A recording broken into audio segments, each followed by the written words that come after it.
नागपूर जिल्ह्यातून एक हृदयद्रावक बातमी समोर येत आहे। रामटेक तालुक्यात वीज कोसळून 2 महिलांचा मृत्यू झाला असून 5 जण गंभीर जखमी झाले आहेत।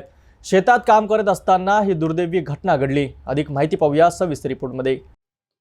नागपूर जिल्ह्यातील रामटेक तालुक्यातून एक अत्यंत दुःखद बातमी समोर आली आहे। मोजा सोनेक घाट येथील रमेश जगन्नाथ राहते यांच्या शेतात 25 महिला शेतीच्या कामासाठी उपस्थित होत्या। दुपारच्या जेवणाच्या वेळी साधारण 2 वाजताच्या सुमारास अचानक वीज कोसळली। या दुर्घटनेत मंगलाबाई जीवन मोटघरे वय वर्ष 40 आणि वर्षा देवचंद हिंगे वय वर्ष 33 या 2 महिलांचा जागीच मृत्यू झाला। याच वेळी आणखी 5 महिला जखमी झाल्या आहेत। जखमी महिलांची नावे जयश्री आकाश जवादे वय वर्ष 30, रंजू राजू अष्टेकर वय वर्ष 38, कमलाबाई कवडू वर्घणे वय वर्ष 60, प्रमिला वासुदेव आष्टणकर वय वर्ष 49 आणि वनिता गजानन नागरीकर वय वर्ष 55 अशी आहेत।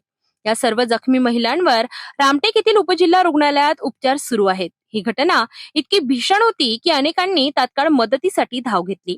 प्रशासनाने घटनेची गंभीर दखल घेतली असून उपविभागीय अधिकारी पीएश महाजन यांनी या घटनेची माहिती दिली आहे। सोनेघाट तालुका रामटेक येथील शेत सर्वे नंबर 179/4 मध्ये शेतात काम करत असताना तिथं जवळपास 25 महिला होत्या, परंतु तिथं अचानक वीज पडल्यामुळे 2 महिला ज्या आहेत त्या शेतात काम करत असताना त्या जागीच मृत्युमुखी पडल्या आणि 5 महिला ज्या आहेत त्या जखमी झालेल्या आहेत। त्यांना आता त्यांचे उपचार जे आहेत उपजिल्हा रुग्णालयात सुरू आहेत आणि त्या आउट ऑफ डेंजर आहेत।